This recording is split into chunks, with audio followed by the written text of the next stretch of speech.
देव सवितद्दुरितानि पराशुव यद्भद्रं तन्नयाशुव लक्ष्मीनाथ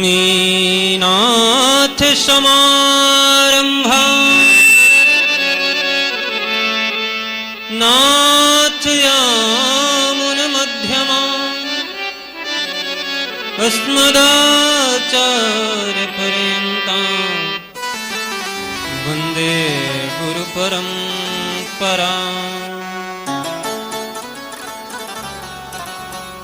यो नित्यमच्युतपदाम्भुजयुग्मरुक्मं व्यामोहतस्य दितराणि तृणाय मेने अस्मद्गुरोर्भगवतोऽस्य दयैकसिन्धु रामानुजस्य चरणौ शरणं प्रपद्ये।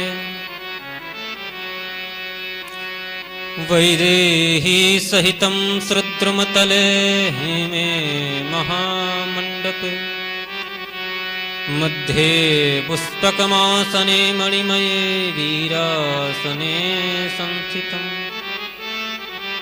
अग्रे वाचयति प्रभञ्जनसुते तत्त्वं मुनिभ्यः परं व्याख्यान्तं भरतादिभिः प्रवृतं रामं भजे श्यामलम्।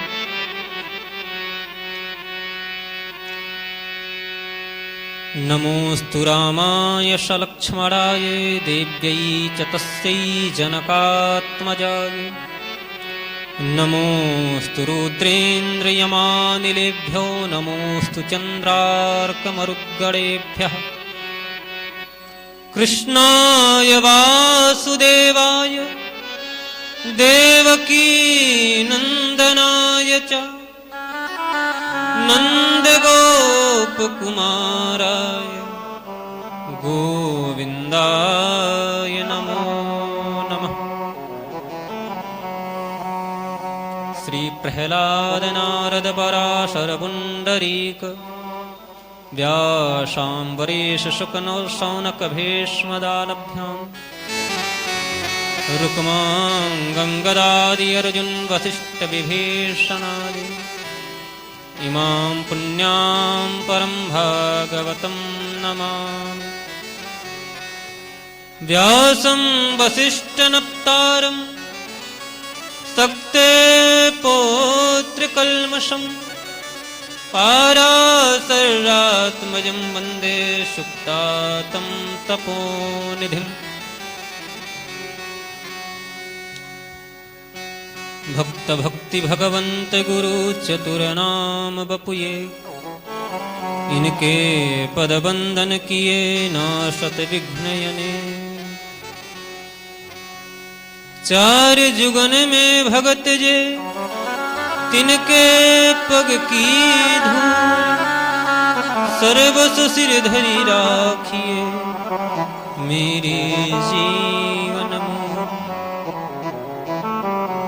हरिजू आइए विराजिए कथा रसिक हरिदास तुम श्रोता यह ग्रंथ के तव पद रज हमदास। विघ्न हरणि मंगल करणी सुमिरत सिद्धि गणे जय जय माता सरस्वती जय जय भारत देश। अस्मद्गुरुभ्यो नमः अस्मत्परम गुरुभ्यो नमः अस्मत्सर्वगुरुभ्यो नमः। सर्वे पूर्वाचार्याः।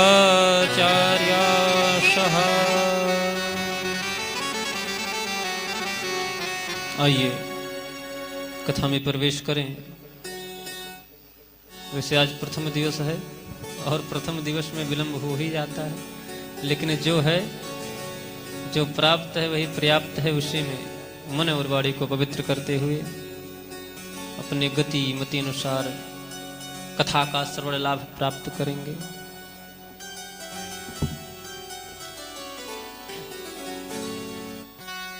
सभी लोग ताली बजाते हुए आर्त हृदय से भगवान के दिव्य नाम का उच्चारण करेंगे। गोविंद चले आओ,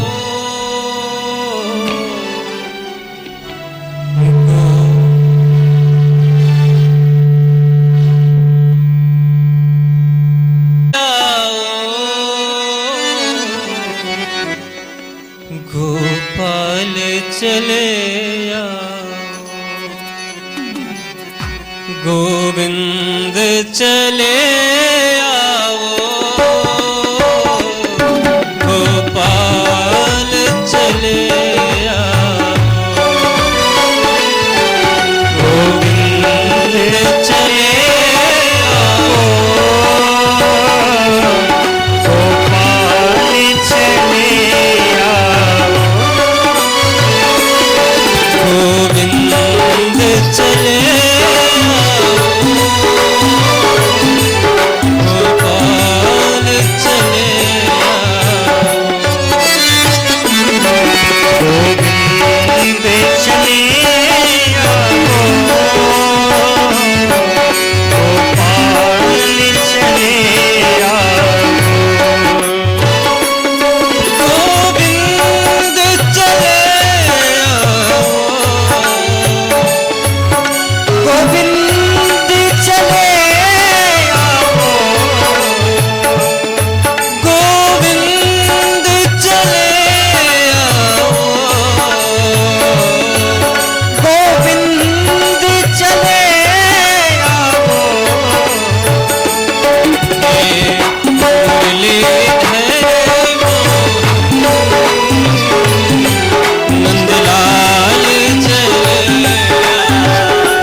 चले आओ, श्री राम चले आओ, हाथ चले आओ,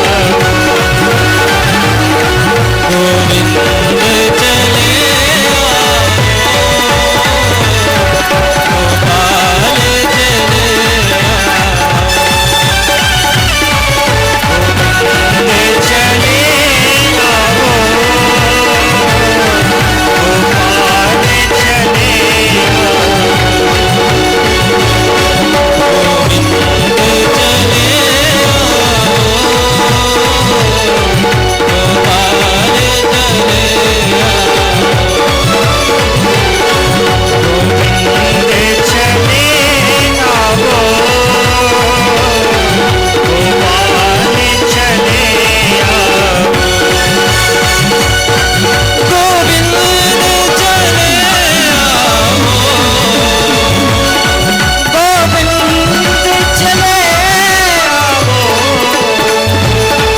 गोपाल चले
अकारण करुणा आनंद कंद ब्रजेंद्र नंदन श्री कृष्ण चंद्र भगवान के महत्य अनुकंपा कृपा के फलस्वरूप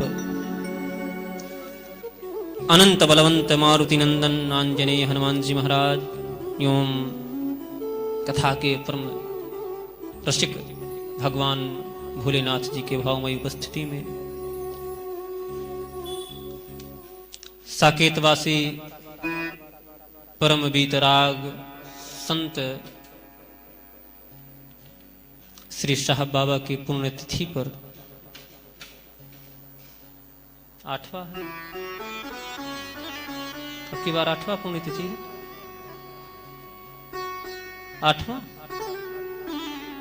8वें पुण्यतिथि के पावन पर्व पर और संयोग देखिए बाबा की पुण्यतिथि जो है, एक कथा प्रारंभ जो होती है ना, पुण्यतिथि तो तिथि भगवान श्री राम जी का विवाह उत्सव भी मिलता है। 2 पर्व के इस पावन अवसर पर हम लोग प्रतिवर्ष के भांति इस वर्ष भी साप्ताहिक श्रीमद् भागवत महापुराण कथा श्रवण हेतु उपस्थित हुए हैं। आज कथा का उपक्रम है प्रथम दिवस में। सब तैयारियों में ही समय चला जाता है, तो हर जगह यही होता है, थोड़ा पहले दिन कम समय मिलता है, विलंब हो जाती है कथा। इस कथा के मनोरथी मुख्य यजमान की भूमिका निभा रहे हमारे श्री अनुज अवस्थी जी, और उनका प्रतिनिधित्व करते हुए उनके ज्येष्ठ भ्राता श्री द्विजेंद्र अवस्थी जी, सपत्नीक सपरिवार, साथ ही साथ साहब बाबा के सभी परिकर।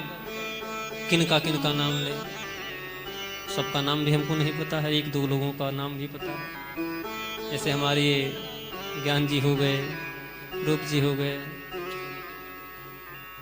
ये सब लोग और अन्य अन्य जो लोग हैं, सभी लोग तन मन धन से लग करके इस कार्यक्रम को सफल बनाते हैं।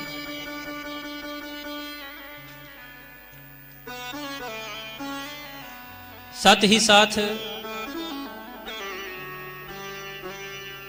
जो यूट्यूब फेसबुक के माध्यम से कथा श्रवण करते हैं, सभी भक्तों को व्यासपीठ से बहुत बहुत आशीर्वाद, बहुत बहुत साधुवाद, और सभी के अंतःकरण में विराजमान भगवान श्री सीताराम जी को सादर दंडवत प्रणाम।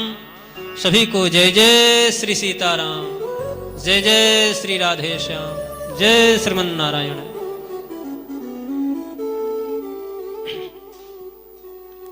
बंधुओं,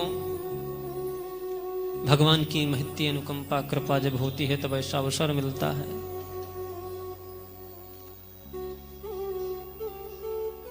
हम लोग दास भी कई वर्षों से सेवा कर रहा है, और हमारे भंडारी बाबा का आदेश है कि पर्व पर आपको आना है।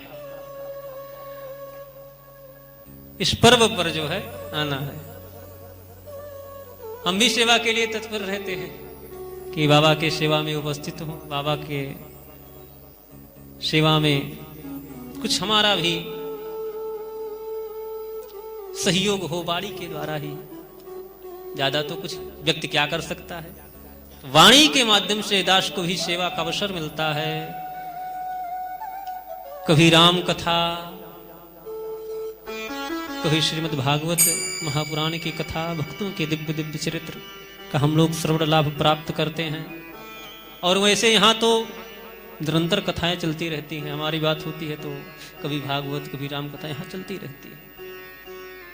आप लोगों से ज्यादा कुछ तो कहना नहीं है, सब लोग पक्के श्रोता हो। कुछ लोग यहाँ बहुत अच्छे जानकार भी बैठे हैं, लेकिन बंधुओं, जीवन में ये तभी संभव है जब भगवान कृपा करें, जब भगवान कृपा करें, जब भगवान चाहेंगे, जब नारायण चाहेंगे, जब संत भगवंत की कृपा होगी, तब जाकर के जीवन में सत्संग प्राप्त हो सकता है। जीव कितना भी प्रयास करे नहीं हो सकता। हम लोगों तो भली भांति परिचित हैं, ऐसे कितने लोग हैं जो वर्षों से तैयारी करते हैं, नहीं हो पाता है। क्यों? भगवान कृपा नहीं है।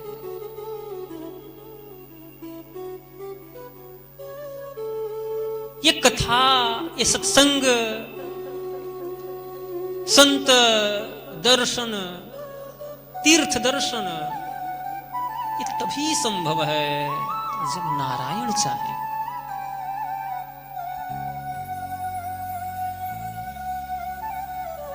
ये तभी संभव है जब नारायण चाहे, जब संतों की कृपा हो जाए, तब संभव है।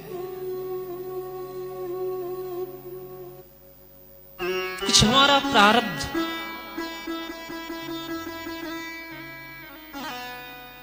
और भगवान की कृपा जब एक हो जाए, तब जाकर के सत्संग संभव है। और प्रारब्ध कैसे हमें सत्संग प्राप्त करवाएगा? जब हम सत्कर्म करेंगे, जब हम कीर्तन करेंगे, जब भजन करेंगे, जब संत दर्शन करेंगे, जब संत सेवा करेंगे, वही प्रारब्ध, वही पुण्य जब एकत्रित होता है, तब जाकर के ऐसा अवसर मिलता है। संत विशुद्ध मिलहि परते, संत विशुद्ध मिले परते, संत विशुद्ध मिलहि परते, संत विशुद्ध मिले परते, संत विशुद्ध मिलहि परते, संत विशुद्ध मिले परते, राम कृपा चित वही दे, राम कृपा चित वही दे, राम कृपा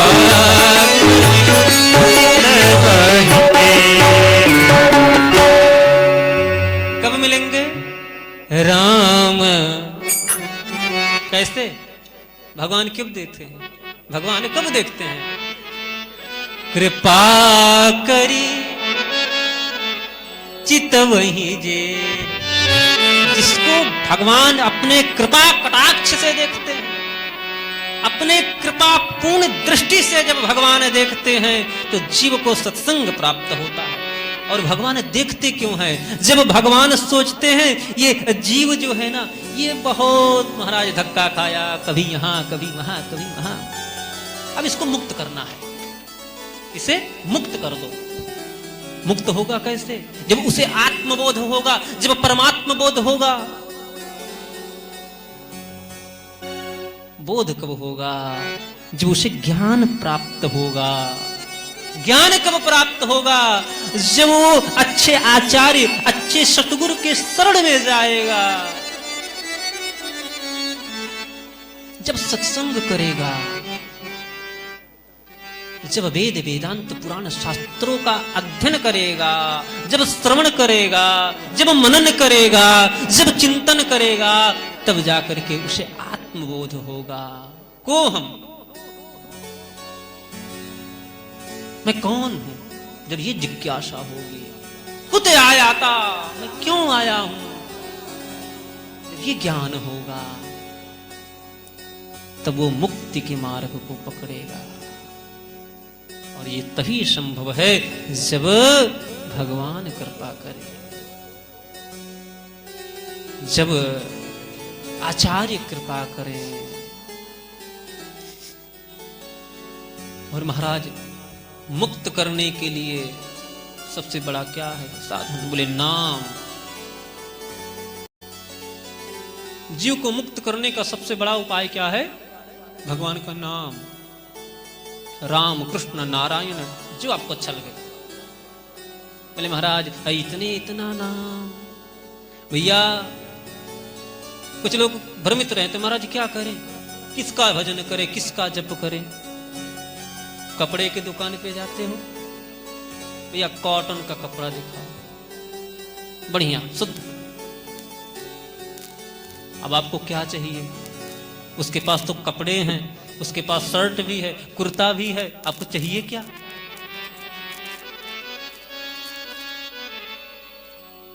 हमको कपड़ा चाहिए नहीं, निश्चित करो क्या चाहिए। क्या चाहिए आपको? ये चीज चाहिए, आपको जो अच्छा लगे। उसी कपड़े का शर्ट भी बना, उसी कपड़े का कुर्ता भी बना, पजामा भी बना, सब कुछ बना, कपड़ा। ऐसे देखने में तो उसका स्वरूप अलग हो गया, नाम अलग हो गया, लेकिन वस्तुता क्या है? कपड़ा। ज्यादा चक्कर में ना पड़ो, जो अच्छा लगे। राम जी अच्छे लगे, जिनको सीधे साधे भोले भाले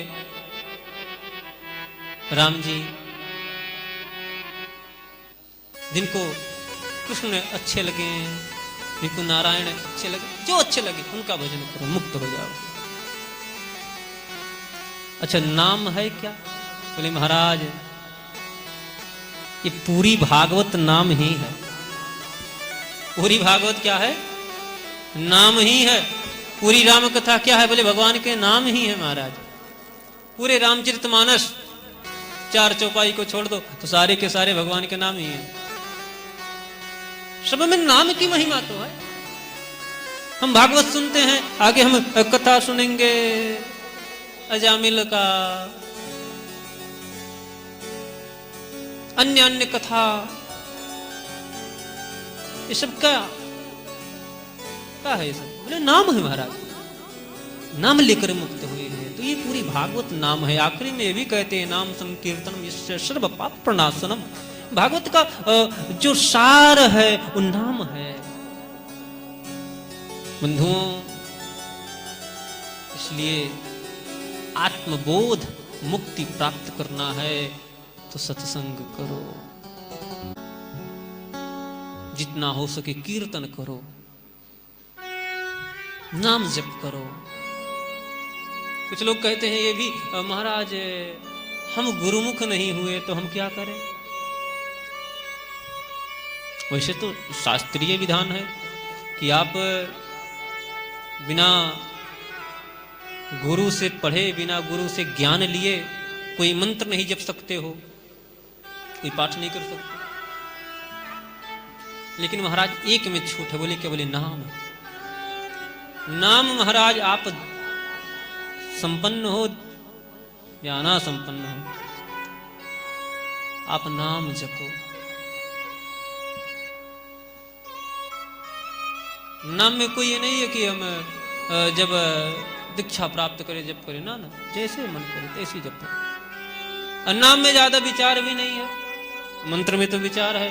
बढ़िया स्नान करके शुद्ध वस्त्र धारण करके, भारतीय परंपरागत जो वस्त्र है उसे धारण करके आसन पर बैठ करके आचमन करके प्राणायाम करके पवित्र हो करके और जप करे। बोले नाम, बोले कुछ नहीं करना, चलते रहो, फिरते रहो, गाते रहो, झूमते रहो।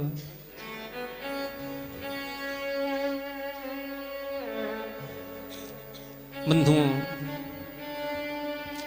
हम लोग श्रीमद् भागवत महापुराण का उपक्रम के आज प्रथम दिवस में हैं।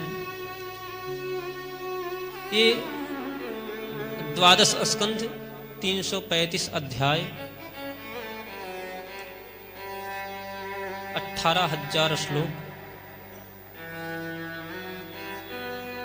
अन्य संवाद, श्री शुकदेव परीक्षित का संवाद, मैत्रेय विदुर का संवाद, श्री सूत और शौनक आदि 88,000 ऋषियों का संवाद, अन्य संवाद के माध्यम से ये ग्रंथ संपन्न है।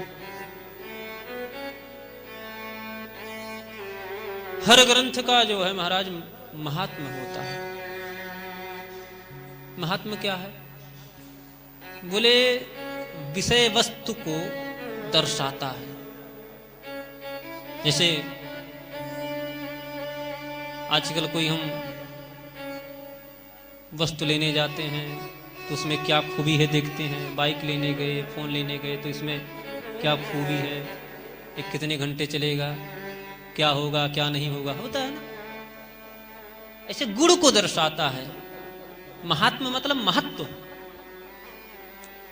जब तक हम महत्व नहीं जानेंगे तब तक किसी विषय में, किसी वस्तु में, किसी व्यक्ति में हमारी रुचि हो ही नहीं सकती, असंभव है। जब तक जानेंगे नहीं तब तक विश्वास नहीं होगा, और जब तक विश्वास नहीं होगा तब तक प्रेम नहीं होगा, और जब तक प्रेम नहीं होगा तब तक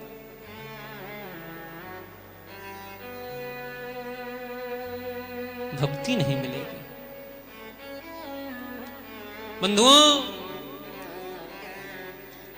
भागवत जी तो देखो, अब समय अभाव है तो ज्यादा व्याख्या नहीं, थोड़े में ही व्याख्या संक्षेप में महात्मा जी श्रवण कर देंगे थोड़े में। भागवत जी जो हैं ये व्यास जी की अंतिम कृति है। अंतिम अवस्था में सारे ग्रंथ लिखने के बाद में व्यास जी ने अंत में ये भागवत जी का लेखन किया। अच्छा, ये नहीं कि भागवत जी थे नहीं, भागवत जी नहीं थे ऐसा नहीं है। ये महाराज भागवत जो हैं या श्रीमद् भागवत महापुराण हो, शिव पुराण हो, विष्णु पुराण हो, ब्रह्म वैवर्त पुराण हो, ब्रह्मांड पुराण हो, नारद पुराण हो, ब्रह्मांड पुराण हो, कुर्म पुराण हो, वामन पुराण हो, मत्स्य पुराण हो, स्कंद पुराण हो, लिंग पुराण हो, अग्नि पुराण हो, जितने पुराण हैं, ये ऐसा नहीं है कि थे नहीं, पहले भी थे, लेकिन समय समय पर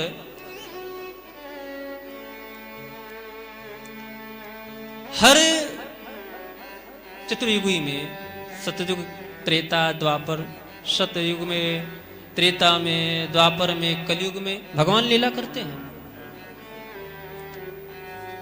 और हर द्वापर में भगवान कृष्ण के रूप में आते हैं, हर त्रेता में भगवान राम जी के रूप में आते हैं। ये हर बार लीलाएं होती हैं और हर बार व्यास होते हैं, हर बार रावण कुंभकर्ण, शिशुपाल, दंत वक्र सब होते हैं। लीलाएं भगवान हर वर्ष करते हैं, हर युग में करते हैं, हर चतुर्युगी में करते हैं। बंधुओं, जैसे वेद अनादि है ऐसे पुराण भी अनादि हैं। इससे कैसे सिद्ध करें? बोले महाराज, यदि भागवत जी नहीं होते, यदि भागवत जी नहीं होते तो फिर भागवत जी का महात्म जो है वो कैसे लिखा जाता? भागवत जी तो अंत में लिखे गए हैं, और इसका जो भागवत जी का जो महात्म है ये महाराज पहले लिख दिया गया, क्योंकि भागवत जी का जो महात्म है वो दो पुराणों में है, पद्म पुराण और स्कंद पुराण में। और स्कंद पुराण, पद्म पुराण जो दोनों जो हैं वो भागवत जी के पहले लिखे गए। इसका मतलब भागवत जी पहले से थे, लेकिन जन जन तक ये नहीं थे। जन जन तक इसका लेखन करके व्यास जी ने पहुंचाया। बात समझ में आई? व्यास जी ने लेखन करके जन जन तक पहुंचाया, उद्घाटित किया। बंधुओं, हमारे यहां परंपरा है कि हम लोग पद्म पुराण के महात्म को श्रवण करते हैं। पद्म पुराण के महात्म में, श्रीमद् भागवत जी के महात्म में श्री नारायण श्री व्यास जी महाराज महात्म लिखते हुए मंगलाचरण करते हैं, प्रणाम करते हैं। सच्चिदानंद रूपाय विश्वोत्पत्त्यादि हेतवे तापत्रय विनाशाय श्री कृष्णाय वयं नमः। किस परमात्मा को प्रणाम किए? जो सत्य है, जो चित्त है, जो आनंद है, जो संसार के उत्पत्ति,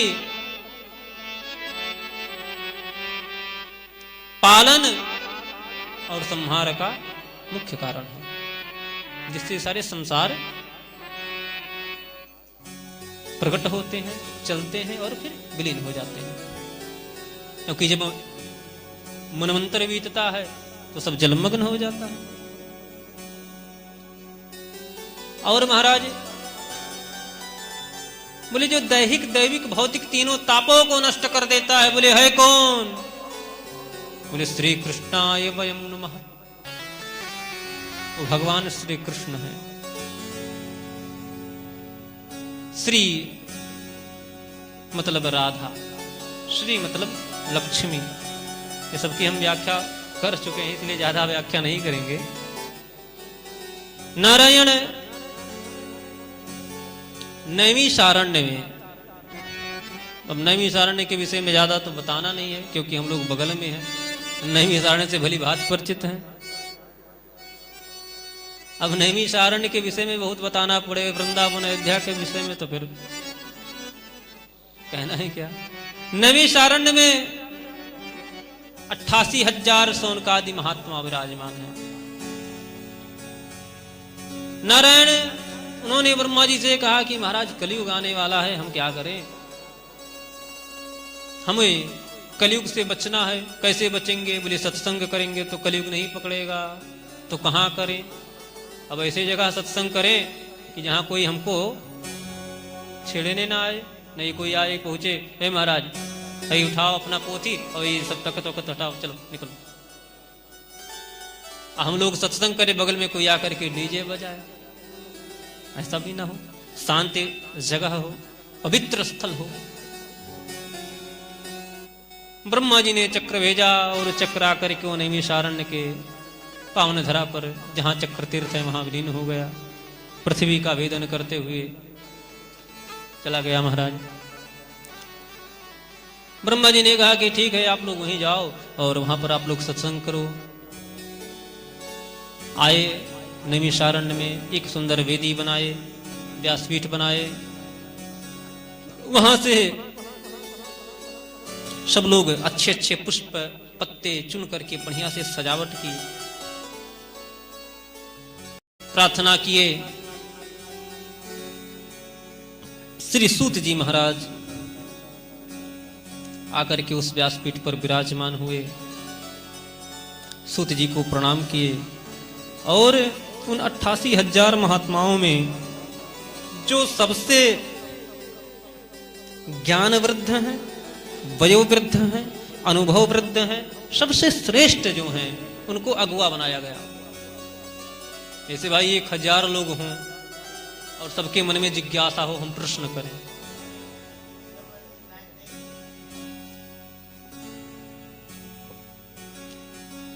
अब 1,000 लोग एक बार में बोले हैं, अपने प्रश्न को करें तो कोई समझ पाएगा?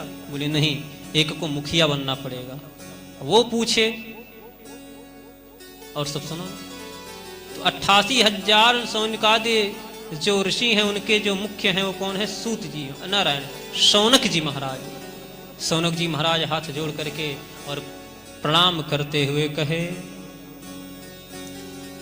कि हे सूत जी महाराज, आप परम ज्ञानवान हैं, आप परम विद्वान हैं, आप अज्ञान रूपी अंधकार को नष्ट करने के लिए करोड़ों सूर्य के समान हैं। हमारे हृदय में अज्ञान है, अंधकार है, हमारे हृदय के अंधकार को अपने ज्ञान के प्रकाश से नष्ट कर दो। हमें सार सुनाओ। सूदाख्यायी कथा सारम मम कर्ण रसायनम। और कैसी कथा हो?